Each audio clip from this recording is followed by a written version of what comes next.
दीप अर्पित करना प्रेम से।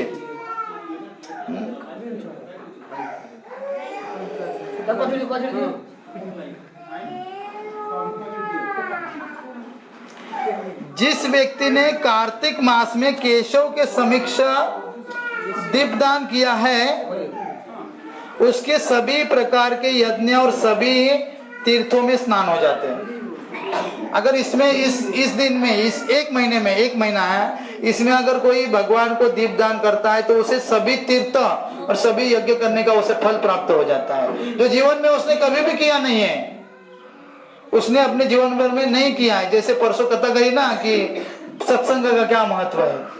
एक बार शिव मंदिर में वह व्यक्ति गया था, कभी जीवन भर वो उसने पापाचारण किया है लेकिन उसको लाभ मिला। उसी प्रकार भगवान, क्योंकि ये विशेष है, दामोदर व्रत है, तो भगवान को यह महीना अतिशय, ये मंथ है अतिशय प्रिय है, कार्तिक मंथ। सब मतलब सभी तीर्थों में स्नान हो जाते हैं, सब प्रकार के यज्ञों का फल उसे मिलता है।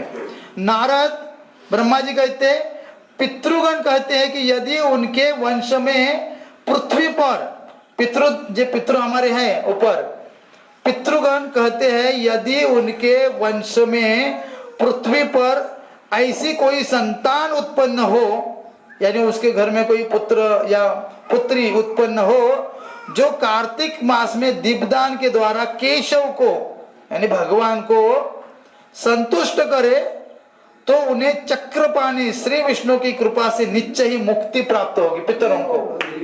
अगर समझो कुछ जो पितृ कार्य नहीं किया फिर भी भगवान को उनके निमित्त या भगवान को दीपदान किया, निमित्त भी नहीं, केवल दीपदान किया, तो पितरों को भी मुक्ति मिलेगी। हाँ, वो पितर कहते हैं। हाँ, ये ब्रह्मा जी नारद से कह रहे हैं, स्कंद पुराण की। कार्तिक मास में वासुदेव के मंदिर में दीपदान, वासुदेव ने भगवान के नाम है सब श्री कृष्ण के, करने से सभी बाधाओं से रहित नित्य स्थान लाभ होता है, यानी वो सब वहां बाधा नहीं, वैकुंठ प्राप्त होगी उस व्यक्ति को, केवल भगवान को दीपदान करने से। ये साल भर नहीं किया कुछ कार्य, लेकिन ये महीना विशेष है। तो इस क्या नियम है आगे बताऊंगा, पहले दीपदान का महत्व बताता हूं। जो मानव के कार्तिक मास में कर्पूर सहित, समझो कर्पूर नहीं है तो घी से भी करें, कर्पूर यानी कापूर रहता है ना, कर्पूर सहित दीपदान करता है, उसके कुल में उत्पन्न और भविष्य के वंशज भी चक्रपाणी, भगवान चक्रपाणी, हाथ पानी यानी हाथ में चक्र धारण करते हैं, इसलिए उनको चक्रपाणी कहा जाता है। तो चक्रपाणी के प्रसाद से यानी उसकी कृपा से अवश्य ही मुक्ति प्राप्त करते हैं। कौन? कार्तिक मास में कर्पूर सहित दीपदान करता है, उसके कुल में उत्पन्न, जो भी उत्पन्न कुल में पुत्र या पुत्री होगी उनकी भी मुक्ति होगी, ऐसा कहा गया है। हाँ, भविष्य में होने वाले पुत्र भी और अभी उत्पन्न हुआ वो भी मुक्ति प्राप्त होगी उसे। कार्तिक मास में हे विप्रेंद्र नारद को कह रहे ब्रह्मा जी कि हे विप्रेंद्र, कार्तिक मास में खेल में, मतलब ऐसा ही मजाक में बोलते हैं ना, खेल में ही विष्णु या वैष्णव के मंदिर को दीपों से आलोकित करने पर, खेल में ऐसे कोई बोलते हैं ना, चलो अभी यहाँ से लाइटिंग लगाएंगे, लगाते हैं ना, जैसे अभी देवी के मंदिर में लाइटिंग करते, तो खेल में चलो अभी लगाएंगे, यहाँ दीपक रखेंगे, ऐसा पूरा मंदिर को सजाते हैं दीपों से। इसलिए दिवाली में दीप ऊपर लगाते हैं ना, कंदील, वो क्या बोलते हैं, यहाँ हमारे इधर दीप लगाते हैं बाहर घर के सामने। हाँ, तो इसका वर्णन है स्कंद पुराण में ही, इसके उसका लाभ क्या आगे कहूंगा। तो विष्णु या वैष्णव के मंदिर को दीपों से आलोकित करने पर व्यक्ति को धन मिलेगा, शास्त्र की माने यश मिलेगा, कीर्ति भी मिलेगी उसे, तीनों लाभ हो गया। और उसके 7 कुल पवित्र हो जाते हैं, उसके कुल भी, क्योंकि भगवान के मंदिर ने क्योंकि ये कार्तिक मंथ भगवान को अतिशय प्रिय है। हाँ, तो केवल मंदिर में दीपदान भगवान को किया, उसके साथ साथ बाहर भी लगाया मंदिर के बाहर, तो उसके 7 कुल पवित्र हो जाते हैं।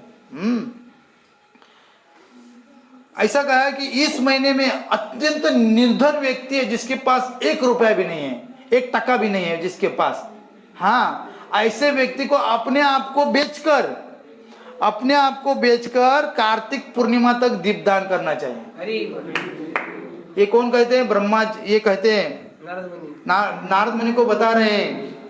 देखो सत्य है, हे मुनि, निर्धन व्यक्ति के लिए, निर्धन यानी उसके पास 1 टका भी नहीं है, लेकिन ये महीने में, इस मंथ में अपने आप को बेचकर यानी उधार ले लो, कुछ भी करो, लेकिन 1 महीने तक घी का या तिल का, घी का तो विशेष है, तो दीपदान सुबह और शाम, प्रभात समय और शाम के समय में अगर अपने आप को बेचकर कार्तिक पूर्णिमा तक, कार्तिक की जो पूर्णिमा है तक दीपदान करना उसका परम कर्तव्य है।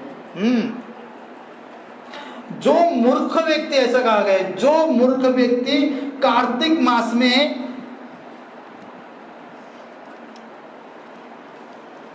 विष्णु मंदिर में दीपदान नहीं करता, वह वैष्णव कहलाने योग्य नहीं है। अगर वो कहता है कि मैं वैष्णव हूं, तो वैष्णव नहीं है। उसने बहुत सारे अनुष्ठान किए, सब किया, लेकिन क्योंकि शास्त्र में कार्तिक का महात्म्य वर्णन किया है, अगर इस कार्तिक महीने में वैष्णव होकर भी उसने दीपदान नहीं किया तो वैष्णव कहलाने योग्य नहीं है। पद्म पुराण और नारद पुराण में रुक्मांगद मोहिनी संवाद में वर्णन हुआ है, जो व्यक्ति कार्तिक मास में श्री हरि के पास में, निकट में अखंड दीपदान करता है, वह दिव्य कांति युक्त होकर विष्णु लोक में विहार करता है, यानी वैकुंठ में जाएगा वह, जो भगवान के सामने अखंड दीपदान करता है। एक और समस्त प्रकार के दान, समस्त प्रकार के दान पुण्य सब के एक बाजू में, हाँ, और एक और दूसरी ओर कार्तिक मास में दीपदान, हाँ, ये दोनों बराबर नहीं होने पर भी दीपदान का ही अधिक महात्म्य है। कितने भी पुण्य दान करो, सब करो, लेकिन दीपदान के बराबर नहीं उसका पुण्य, उससे ज्यादा श्रेष्ठ दीपदान का महात्म्य है। तो गरीब से गरीब व्यक्ति कर सकता है ना दीपदान, भगवान को केवल ऐसे अर्पण करना है दीपदान, प्रेम से प्रार्थना करते हुए। स्कंद पुराण में ब्रह्मा नारद संवाद में ब्रह्मा जी कहते हैं, कार्तिक में दूसरों का दीप प्रज्वलित करने और वैष्णव की सेवा करने से, दूसरों का, समझे किसी ने दीप भगवान को अर्पित किया और उसके पास उसने वही दीप भगवान को अर्पण किया दूसरे का लेकर, तो क्या होगा? उसे अन्नदान का फल मिलता है, फिर उसे राजस्व यज्ञ का फल मिलता है, फिर महायज्ञों का फल मिलता है दूसरे का भी लेकर। लेकिन इतना जरूरी नहीं, हम खुद कर सकते हैं ना, दूसरे का लेकर इतना फल मिलता है, तो हम करेंगे तो कितना मिलेगा, है ना। और अत्यंत कोई गरीब है, घाई में आया मंदिर में, जिसके पास कुछ नहीं है, निर्धन व्यक्ति, पैसा नहीं, कुछ नहीं, दूसरे का जलाया हुआ अगर अर्पण किया तो ये तीनों लाभ मिलते हैं। हे विप्रेंद्र, जो सभी लोग कार्तिक मास में श्री हरि के मंदिर में दूसरे के द्वारा रखे गए दीपों को प्रज्वलित करते हैं, उन्हें यम यातना भोग नहीं करनी पड़ती, उसे यम यातना भोग नहीं करनी पड़ती।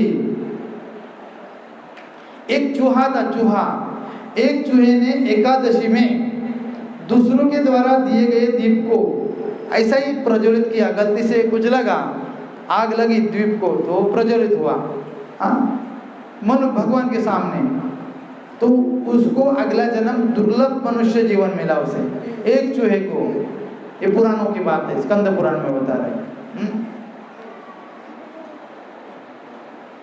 समुद्र सहित पृथ्वी का दान, अभी समुद्र सहित पृथ्वी का दान किसने किया था? बलि महाराज ने। हाँ,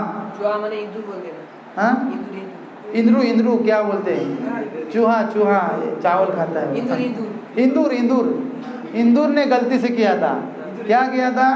गलती से वो ये रहता है ना ज्योति, घी तेल खाता है ना, इंदूर तेल खाता है ना, तेल खाबो तो तेल वो गलती से आग लग गई उसको, ये इसको, तो वो भगवान के सामने मंदिर में जल गया, तो मर गया, कुछ भी हो गया, लेकिन उसका अगला जन्म मनुष्य का दुर्लभ, दुर्लभ लिखा है यहाँ, दुर्लभ मनुष्य। मनुष्य जीवन कैसा है? दुर्लभ है, हम समझ नहीं रहे ना अभी तक, इसलिए यहाँ लिखा है दुर्लभ, कि समझ जाए व्यक्ति, पुनः मिलने वाला नहीं है। अभी जो हम कार्य करेंगे उसके फलस्वरूप अगला फल मिलेगा ना, अगला जन्म मिलेगा ना, अभी से हमें अच्छे कार्य, पुण्य कार्य के परे हमें भक्तिमय कार्य करने चाहिए। हाँ, पुण्य कार्य करेंगे तो क्या श्लोक है प्रभु जी? याद नहीं मुझे, अभी बाद में बोलते हैं। समुद्र सहित पृथ्वी का दान और बछड़ों सहित दुग्धवती करोड़ों गायों के दान, करोड़ों गाय, दूध देने वाली गाय बछड़ों के साथ में, कितना करोड़ों गाय, और समुद्र सहित पृथ्वी का दान। बलि महाराज ने पूरा पृथ्वी का दान किया था वामन देव भगवान को, ठीक है। एक पैर में भगवान ने किया था, मतलब ले लिया, दान किया, 3 पग भूमि मांगी थी। तो समुद्र सहित पृथ्वी दान, बछड़ों सहित दुग्धवती करोड़ों गायों के दान का फल विष्णु मंदिर के शिखर पर, मंदिर पर दीपदान करने के 16वें अंश के भी बराबर समान नहीं है। तो कितना देखिए बड़ा। आप करोड़ों गाय, एक गाय नहीं, 1-2 गाय होते किसी के पास, वो भी दूध देने वाले पता नहीं, करोड़ों गाय फिर दूध देने वाली, फिर उसको श्रृंगार किया है सोने से, सिंगों में सोना लगाया, गले में सोना, ऐसी गाय दान दी जाती थी पूर्व में। पुराणों में वर्णन है, रामायण में, महाभारत में, कृष्ण कथा में भी वर्णन है। उतना तो नहीं हमारे पास, दे नहीं सकते, गाय खरीदना मुश्किल है। उससे अच्छा मंदिर में चढ़ो और एक दीपदान दे दो, उसका फल मिल गया करोड़ों गाय का दान करने का, बछड़ों के साथ में दूध वाली गाय। हे महामुने, मूल्य ग्रहण करके भी शिखर या हरि मंदिर में दीपदान करने से शतकुल का उद्धार हो जाता है। समझ में आया? मूल्य ग्रहण यानी कोई दीप बना रहे तो हमने बोला ये दीप दान के लिए मेरे तरफ से ये धन ले लो। अभी समझो ये इतना महीने का दीप दान का समझो खर्चा है, ये ले लो, मेरी तरफ से 1000 टका ले लो। कितना? 1000 रुपया, 100 टका लो, 200 टका, 300 टका बोलते ना टका आप में, 300 रुपये, 400 रुपये, 500 या 1000 रुपये मेरे तरफ से भगवान को दीप दान के लिए दिया जाए। और भगवान के मंदिर या शिखर में अगर दीपदान किया जाए तो शत घी के लिए, घी और बात के लिए, या वो पंथी को क्या बोलते हैं, दीपक, बाती के नीचे रहते हो, प्रदीप, हाँ, तो प्रदीप, उसके लिए अगर कोई दान देता है तो उसका दान अक्षय हो गया प्रभु जी, क्योंकि दान देने से धन बढ़ता है ना। देखिए बहुत सारे हैं, मैंने वीडियो भी देखे और शास्त्र में भी सुना है कि ऐसा लगता है कि दान देने से खत्म होता है, खत्म नहीं होता है, पुनः आता है, ज़्यादा, उससे डबल टिबल 100 गुना ज़्यादा आता है दान देने से। दान अगर आध्यात्मिक कार्य के लिए दिया जाए, जहाँ जैसे हमारा कार्य चल रहा है, तो इसमें किसका स्वार्थ नहीं है ना, ये भगवान की प्रसन्नता के लिए, तो उसके लिए दिया जाए तो इसमें कहा गया है कि शत कुल का उद्धार हो जाता है। शत यानी 100 टका, कुल का उद्धार हो जाता है। हे विप्रेंद्र, शिखर दीपदान की बात तो दूर, जो समस्त व्यक्ति भक्ति भाव से कार्तिक मास में केवल मात्र ज्योति दीप्त विष्णु मंदिर के दर्शन करते हैं, केवल मंदिर में दीप लगाया, ऐसा दूर से दर्शन किया, केवल मंदिर का दर्शन किया, मतलब दीप लगाया है, आरास भजन, जैसे आप अभी कार्तिक में जाएंगे वृंदावन में तो सब जगह पे दीप दिया होगा, हाँ दिखेगा आपको, उससे भी क्या फल मिलता है देखें।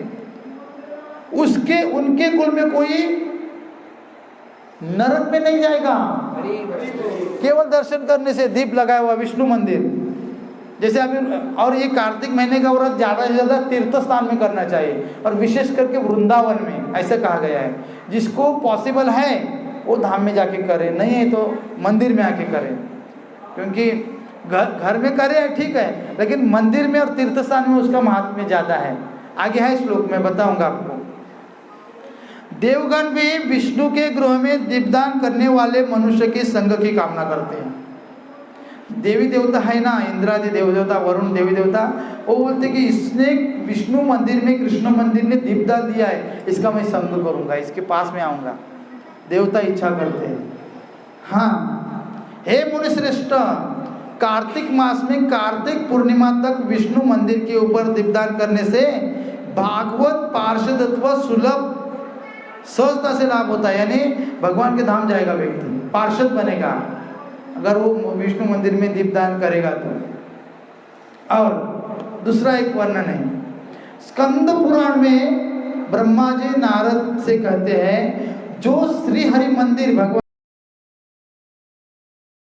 का मंदिर में बाहर और अंदर दीपमाला की रचना करते हैं, दीपमाला दीप लगाते हैं, ऐसा रचना करते हैं। उनके वंश में उत्पन्न लाखों पुरुषों को, उसके वंश में उत्पन्न लाखों पुरुषों को नरक के दर्शन नहीं होते। कितना एक एक महात्म्य कितना महत्वपूर्ण, पूरा ध्यान से सुनिए एक एक।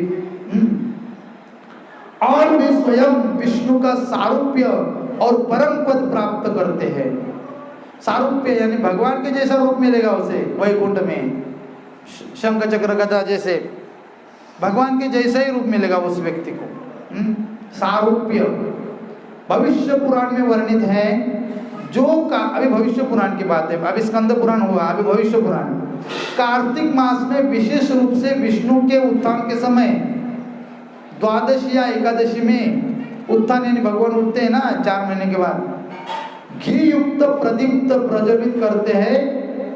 वे 10,000 सूर्यों के समान प्रकाश और कांति विशिष्ट होकर दिव्य विमान में बैठकर सवार होकर विष्णु लोक में जाते हैं मृत्यु के बाद में।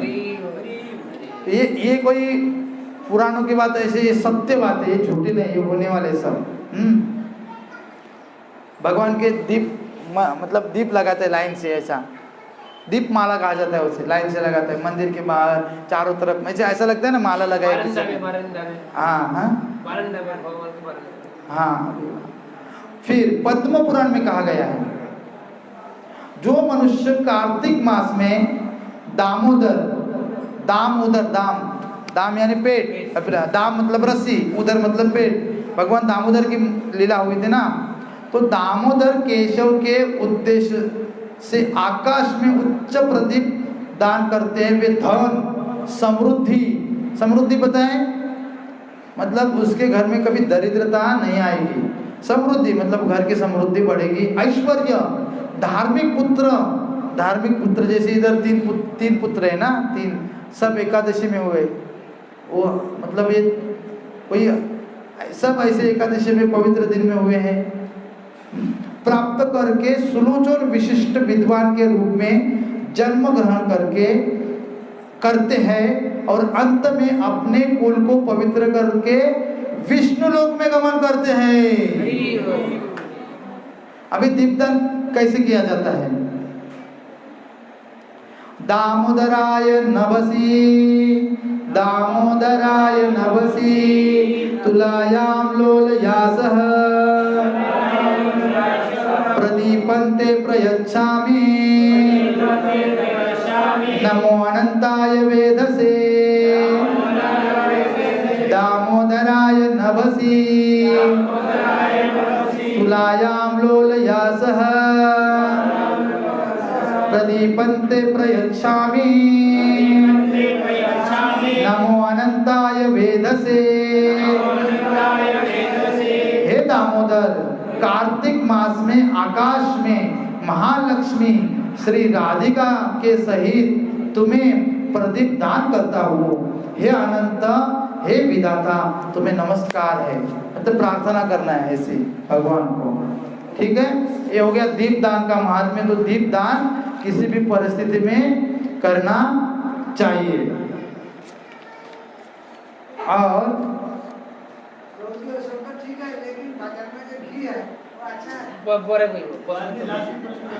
हाँ ठीक है, वो घी से दे। हम पहले जैसे शादी के लिए लड़की ढूंढते हैं ना, ऐसा भी ये इतना महत्वपूर्ण महीना है, तो 1 महीने से पहले ही तैयारी करें, वो घी किधर मिलेगा अच्छा सोचकर। लड़के तो ढूंढते ना शादी के लिए, कितना 2-2 साल से ढूंढते हैं, तो ये तो जन्म मृत्यु से चक्र से छुड़ाने वाला बड़ा कार्य है ना। 10-10 साल से लड़की ढूंढते हैं पहले से, तो क्या अभी 5 महीने पहले घी नहीं ढूंढ सकते? हाँ, घर की गाय तो उसका घी निकाल के रखे, तो आपने सोचो दूसरे के पास से के पास ले लेंगे, तो अपना सोचो दूसरे का क्या सोच रहा है, दूसरे के पास ले लेंगे। ठीक है ले लो। तो चातुर्मास व्रत के अंत में, अर्थात चातुर्मास का अंतिम महीना कार्तिक मास में यह दामोदर व्रत किया जाता है। उसे ऊर्जा व्रत भी कहते, कार्तिक व्रत भी कहते, नियम सेवा भी कहते हैं, इस नामों से सुपरिचित है। परम मनोहर श्री दामवंदन लीला कार्तिक शुक्ला प्रतिपदा में प्रकट हुई थी। ये दामवंदन लीला भगवान के है ना कि इस कार्तिक शुक्ल प्रतिपदा में प्रकटित हुई थी वृंदावन में, गोकुल में, महावन में। इसलिए परम धन्य कार्तिक मास दामोदर नाम से प्रसिद्ध है। तो इस महीने को दामोदर महीना कहा जाता है। इसी महीने में भगवान ने गिरिराज गोवर्धन को धारण किया था। पता है गिरिराज गोवर्धन किसको पता है? गोवर्धन कौन, किसने देखा? हाँ प्रभु देखा। आप देखिए ये महीना है, पूरा प्रयास करके आने का प्रयास करें दामोदर में। अगर ये जो हम अभी महात्म्य अगर वो वृंदावन में जाके किया ना तो उसका लाभ ही लाभ, मतलब सोच नहीं सकते। कदम से आने का 9 घंटा लगेगा। हाँ परिक्रमा के लिए 7 घंटा है, द्रुत गति से 7 घंटा लगता है। वो कोई मतलब थोड़ा कमजोर व्यक्ति है, उम्र वाले व्यक्ति है तो समय लगता है। ठीक है। वत्स पालक भगवान पहले क्या करते थे? गाय के बछड़ों को चराते हैं। ये कार्तिक महीने से ही वो क्या हो गए? गोपालक। फिर गैया को भी चराने लगे। पहला तो छोटा बच्चा रहता है तो पहला माता पिता उन्हें पहला छोटे छोटे बच्चों को चराने के लिए लेके जाते हैं। बच्चे ना छोटे गाय के छोटे बछड़े उनको चराने के लेके जाते थे। तो भगवान पहले बछड़ों को लेके गए थे क्योंकि माँ ने, यशोदा मैया ने भेजा था। और फिर जैसे थोड़ा एक कार्तिक महीने से थोड़ा बड़े हो गए ना तो फिर गैया को भी चराने के लिए जाने लगे भगवान वहाँ। वामन रूप में उन्होंने दैत्यराज बलि को आत्मसात किया था। बलि ने आत्मनिवेदन किया था ना तो बलि महाराज इस कार्तिक मास में। तो बहुत सारे भगवान की मनोहर लीला इस कार्तिक महीने में है। स्कंद पुराण में ब्रह्मा जी नारद से कह रहे हैं सभी तीर्थ स्थानों में जो फल होता है, जितने भी तीर्थ हैं, तीर्थराज कौन है? प्रयागराज। तो सभी सारे तीर्थ है, उसका जो फल होता है, सभी प्रकार के दान से जो दान करने का जो फल होता है वह कार्तिक मास में अर्जित फल के कोटि अंश के 1 अंश के बराबर भी नहीं होता। मतलब इतना फल है इस कार्तिक मास में। क्या क्या करना चाहिए? मंगल आरती में कंपलसरी नियम लेना चाहिए कि मैं मंगल आरती में बिना चूके 1 महीना आपका सुबह दर्शन करूंगा, सुबह फिर दीपदान करूंगा, फिर शाम के समय 1 महीना, साल में 1 बार इसका नियम कोई नहीं करे, लेकिन 1 महीने में थोड़ा आप नियम लीजिए, देखिए अनुभव क्या होता है। 1 महीना मंगल आरती, 1 महीना मंगल आरती करके देखिए, केवल न चुके हुए 1 महीना आप प्रयास करें। बहुत जैसे कोई स्कूल में बच्चा पढ़ता है और उसको अच्छे एग्जाम देना है तो सुबह उठ के अपने स्कूल में जाना पड़ता है ना कभी कभी जल्दी में, या कोई बाहर जाता है ट्रेनिंग के लिए। ये सबसे बड़ी ट्रेनिंग ये है, तो 1 महीना ट्राई करने से क्या हार। तो ट्राई करिए, देखिए। एक और सभी तीर्थ, एक बाजू में सारे तीर्थ, दक्षिणायुक्त यज्ञ। देखिए दक्षिणायुक्त यज्ञ यानी किसके घर में यज्ञ किया, हाँ, तो जो यज्ञ करने वाला है उसको दक्षिणा देना पड़ता है। दक्षिणा मतलब जो भी उसका नियम प्रेम से, बिना दक्षिणा यज्ञ सफल नहीं होता कभी भी। पुष्कर क्षेत्र आदि में निवास, पुष्कर क्षेत्र है, वहाँ कोई रहेगा 1 दिन भी। सुमेरु के समान स्वर्ण सुमेरु पर्वत है, उसके समान किसी ने सोना दान में दे दिया, समझो किसके पास है। और सब प्रकार के दान एक बाजू में है, सारे दान। और दूसरी तरफ केशव प्रिय कार्तिक व्रत, 1 महीने का व्रत केवल। हाँ, हे नारद, विष्णु की प्रीति के लिए कार्तिक मास में जो सत्कर्म है वे समस्त अक्षय है, उसका नाश नहीं होने वाला है, उसका कभी भी नाश नहीं होने वाला है। यह कार्तिक महीना, ये मास है, सभी महीनों में उत्तम, पुण्यतम, पवित्रतम है। उत्तम है, पुण्यतम है और पवित्रतम है यह महीना, ये कार्तिक मास। हे विप्रेंद्र नारद, कार्तिक मास में अर्जित पुण्य, किसी ने पुण्य किया कार्तिक महीने में, समुद्र के समान अक्षय है। उसका कभी भी नाश, उस पुण्य का नाश नहीं होने वाला है। हे ब्राह्मण, कार्तिक मास के समान कोई मास नहीं है, सत्य युग के समान कोई युग नहीं है, वेदों के जैसा कोई शास्त्र नहीं है, गंगा के समान कोई तीर्थ नहीं है। एतेव कार्तिक मास वैष्णवों का सर्वदा प्रिय है। ये कार्तिक महीना वैष्णवों के लिए। अभी कार्तिक मास का पालन नहीं करते उसका क्या क्या फल है ये भी सुने। हाँ, पहला ये, हे महामुनि, जो वैष्णव भक्ति के साथ पूरे कार्तिक मास को व्यतीत करते हैं वे पितृ पुरुषों के उद्धार करता होते हैं। एक महीना व्रत का पालन किया, उसके पितरों का उद्धार हो जाता है। श्री दामोदर जिस प्रकार भक्त वत्सल के रूप में निखिल विश्व में प्रसिद्ध है, दामोदर यानी भगवान श्री कृष्ण दामोदर लीला की, वे कैसे भक्त वत्सल, जैसे माँ का वात्सल्य रहता है ना अपने पुत्र के प्रति, ऐसे भक्त के ऊपर उनका वात्सल्य है। भक्त वत्सल के रूप में निखिल पूरे जगत में प्रसिद्ध है, पूरे ब्रह्मांड में, पूरे विश्व में प्रसिद्ध है। उसी प्रकार उनसे संबंधित यह कार्तिक मास भी सबके लिए अत्यधिक प्रिय है। देहधारियों के लिए, देहधारी जितने भी देहधारी है, देहधारी यानी कौन, सारे जीव, उनमें मनुष्य देह दुर्लभ है। हाँ, और क्षणभंगुर भी है, दुर्लभ है। किंतु इससे भी दुर्लभ क्या है पता है? ऐसा कहा जाता है ना शास्त्र में कि मनुष्य देह दुर्लभ है, लेकिन इससे भी दुर्लभ है कार्तिक मंथ। दुर्लभ है पालन करना, दुर्लभ है ना, वो पालन करने वाला तो कितना श्रेष्ठ होगा। हरिवल्लभ कार्तिक मास अतिशय दुर्लभ है, जिस मास में प्रदीप मात्र दान करने से भगवान श्री हरि प्रसन्न होते हैं।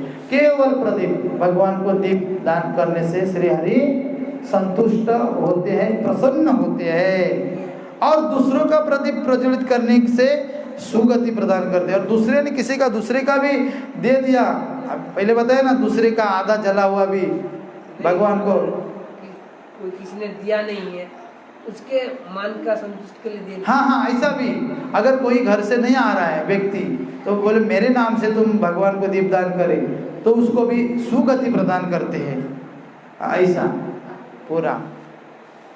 अभी दामोदर व्रत का महात्म्य, फिर दामोदर व्रत का पालन नहीं करने का फल, दोनों का वर्णन करता हूँ। स्कंद पुराण में ज्यादा इसका महात्म्य है, पद्म पुराण में है, भविष्य पुराण में। तो स्कंद पुराण में ब्रह्मा जी कहते हैं, हे नारद, जितने समस्त व्रत है उन सभी का फल केवल एक जन्म के लिए होता है, एक जन्म के लिए होता है। लेकिन कार्तिक में किए गए व्रतों का फल सैकड़ों जन्म तक प्राप्त होता है। भले किसी कारण से उसके अनेक जन्म हो गए, तो उस जन्म में उसका फल मिलेगा उसे, क्योंकि कार्तिक व्रत का फल अक्षय है, वो बढ़ते रहता है, कम नहीं होने वाला है कार्तिक में। अभी कैसा करना चाहिए? कार्तिक मास में वैष्णव व्रत श्रवण, क्या करना चाहिए? श्रवण करना चाहिए। फिर कीर्तन, कीर्तन भी दो प्रकार, एक तो गीत गायन करके भगवान को संतुष्ट करे, या और भगवान की कीर्ति का गायन करे, कथा श्रवण करे। दो कीर्तन कितना, दो प्रकार का है।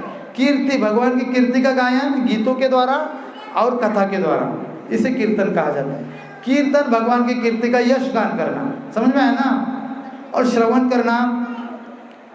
ऐसा करते हुए कार्तिक पूर्णिमा में उपवास के द्वारा अक्रूर तीर्थ में स्नान का फल लाभ होता है। वाराणसी, कुरुक्षेत्र, नैमिषारण्य, पुष्कर तीर्थ में जाने से जो पुण्य होता है, कार्तिक व्रत करने से वही प्राप्त किया जा सकता है। इतना तो कलियुग में लंबा लंबा कोई जाता नहीं, दूर दूर तीर्थ क्षेत्र में जाता नहीं है।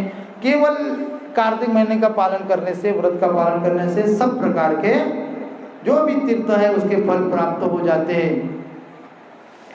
जिस व्यक्ति ने कभी भी यज्ञ नहीं किया जीवन में, कार्तिक व्रत के द्वारा उसकी विष्णु के परम पद में गति होगी, जो केवल कार्तिक में दीपदान भगवान को करता है, पालन करता है।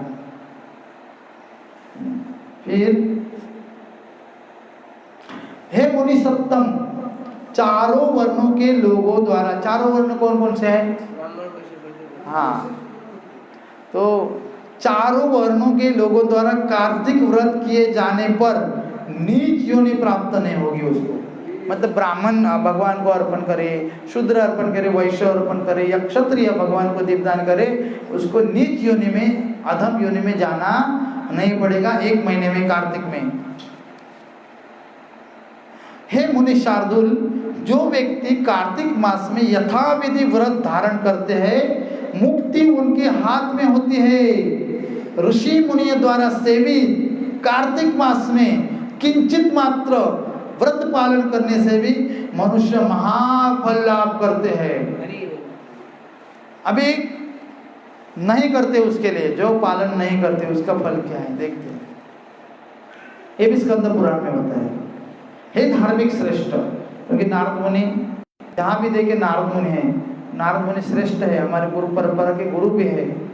हाँ, और भगवान के यश का हमेशा कीर्तन करते हैं, गायन करते हैं। जो व्यक्ति दुर्लभ मनुष्य जन्म प्राप्त कर, मनुष्य जन्म कैसा है? दुर्लभ। कैसा है? दुर्लभ। कैसा?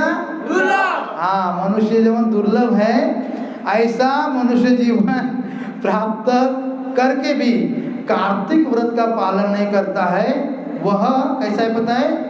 माता पिता की हत्या करने वाले पापी के समान पातकी होता है। जो दुर्लभ मनुष्य प्राप्त करने पर भी ये कार्तिक व्रत का पालन नहीं करता है, वो माता पिता की हत्या करने वाले व्यक्ति के समान पातकी, पापी, महाभयानक पातकी होता है वह। तो कार्तिक व्रत पालन नहीं करता, करना चाहिए। हाँ, नहीं करता उसका फल है, लेकिन हमें कैसा? अरे बोल के जोर से करना चाहिए। हाँ, प्रभु जी कैसे बोलते हैं ऐसा?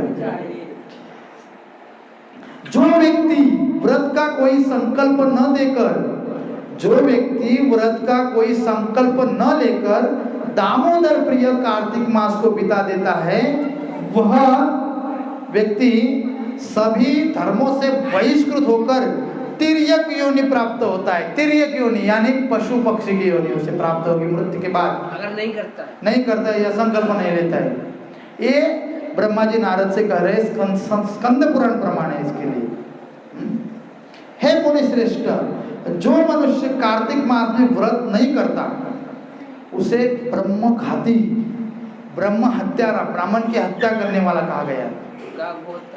हाँ, गो हत्या भी कहा गया, गो हत्यारा भी कहा गया है। ब्राह्मण हत्यारा किसने जीवन में चोरी नहीं की है, सोने की चोरी नहीं की है, फिर भी कार्तिक व्रत नहीं करता है, उसे स्वर्ण चोर भी कहा गया है।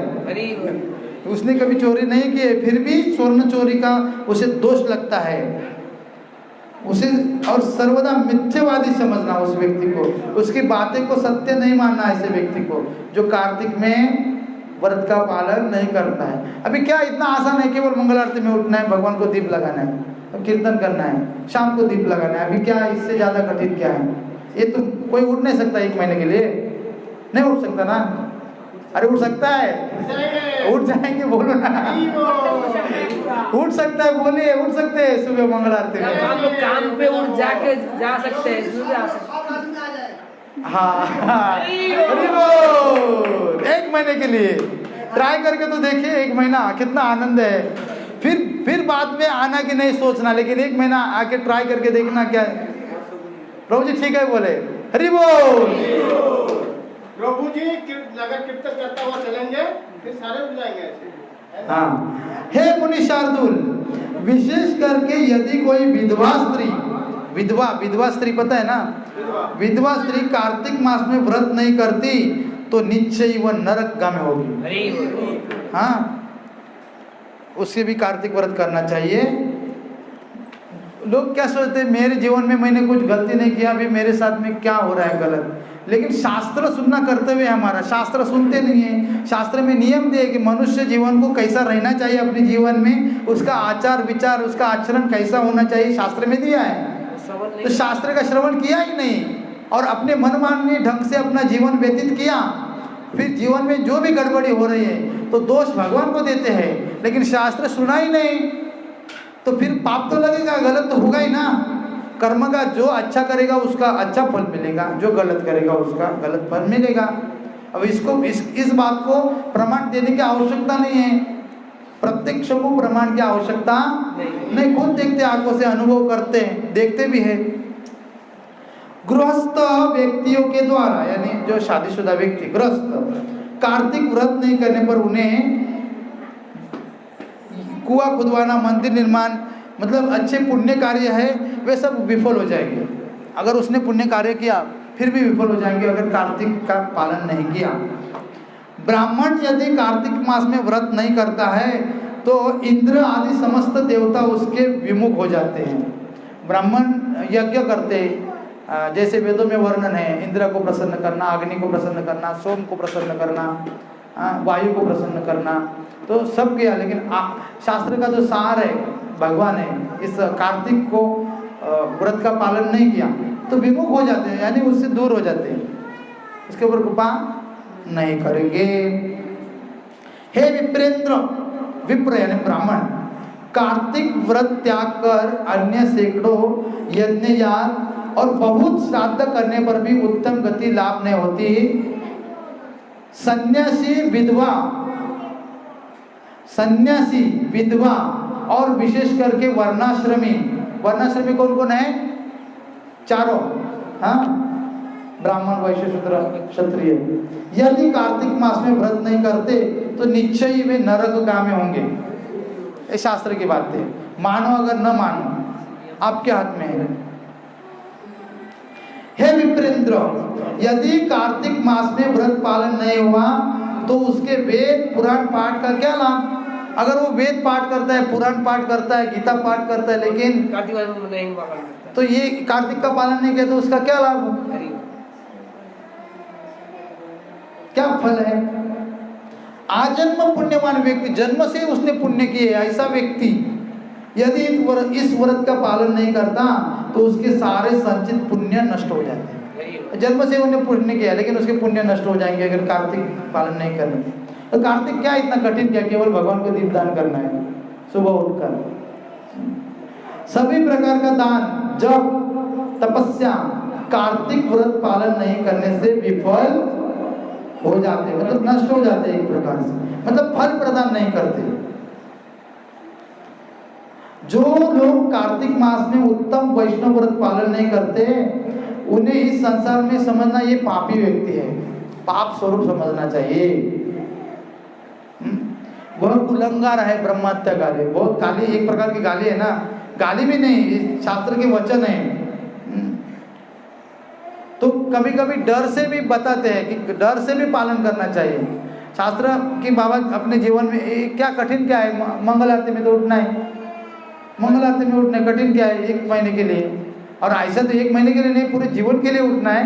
लेकिन अभी 1 महीने प्रयास कर, एक कृपा करके दिया बाबा, एक करो, इतना जैसे कोर्स करते हैं ना वैसे 1 महीने का कोर्स करो। मैंने 12 महीना में 1 महीना ट्राई करके देखिए, मैंने 11 महीना सो, 1 महीना जाकर क्योंकि कार्तिक मास भगवान का अत्यंत प्रिय है। बहुत है, इतना वर्णन करना बहुत वर्णन है, अभी संक्षिप्त में बताता हूँ। हाँ, खाने का भी बताता हूँ। हाँ, जो लोग नहीं मानता नहीं, इम्पोर्टेंट है उसमें बताता हूँ, थोड़ा 2-3 चीज चलेगा ना, सब नहीं बताता। और भी नियम है, वो भी नहीं करे ठीक है, लेकिन कम से कम सबसे इम्पोर्टेंट है कि मंगल आरती में उठकर दीपदान करना, और खाने का थोड़ा 2 नियम, ज़्यादा नहीं बताता हूँ।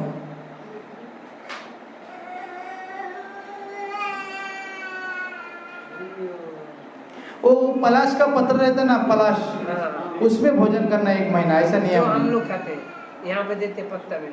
हाँ, उसके पलाश का पत्ता रहता है ना, उसमें भोजन करना। केला नहीं, ये महीने में केला का पत्ता नहीं, पलाश का पत्ता, क्योंकि ब्रह्म वृक्ष कहा गया उसे। वो जो पत्ता, साल पत्ता,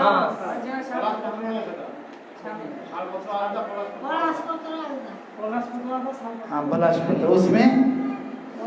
और क्या करना, कार्तिक मास में गंगा यमुना आदि में स्नान, सत कथा यानी भगवान की कथा, श्रवण करना कथा, साधुओं की सेवा और ब्रह्मपत्र पलाश के पत्रों में भोजन, ये सभी अभीष्ट फल प्रदान करते हैं ना। हमारी जो इच्छा है करते हैं। ब्रह्मपत्र में वही पलाश पत्र, ब्रह्मपत्र जो पलाश का वृक्ष है उसे ब्रह्म वृक्ष का।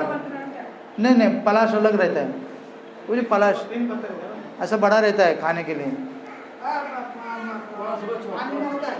नहीं नहीं, पलाश बाद में उसके बारे में चर्चा करेंगे, ठीक है। हे विप्रेंद्र, जो लोग कार्तिक मास में अरुणोदय यानी सूर्य उदय के समय उसके भगवान दामोदर जगते, भगवान का समय, भगवान को उठाने का समय है ना, तो उसके पहले जो जग जाते हैं, भगवान उठने के पहले जो उठते हैं, ये 1 महीना विष्णु उन्हीं के हो जाते हैं, विष्णु उन्हीं के हो जाते हैं। हाँ, हे ब्राह्मण, साधु सेवा। हाँ, साधु कौन? साधु किसे कहते हैं? जो शास्त्र नियम से चलता है। कृष्ण भक्त शास्त्र के नियम से चलता है भगवान का। साधु ऐसा है कि जो कृष्ण भक्त है, शुद्ध भगवान का शुद्ध भक्त, वही साधु, असली साधु है। वो भले वो स्त्री हो, लड़की हो, लड़का हो, वानप्रस्थी हो, सन्यासी हो, ब्राह्मण हो, क्षत्रिय हो, किसी भी जाति का हो, लेकिन कृष्ण भक्त है। वो लड़की नहीं, पुरुष, ऐसा भेद नहीं, कोई भी, उसे साधु कहा गया।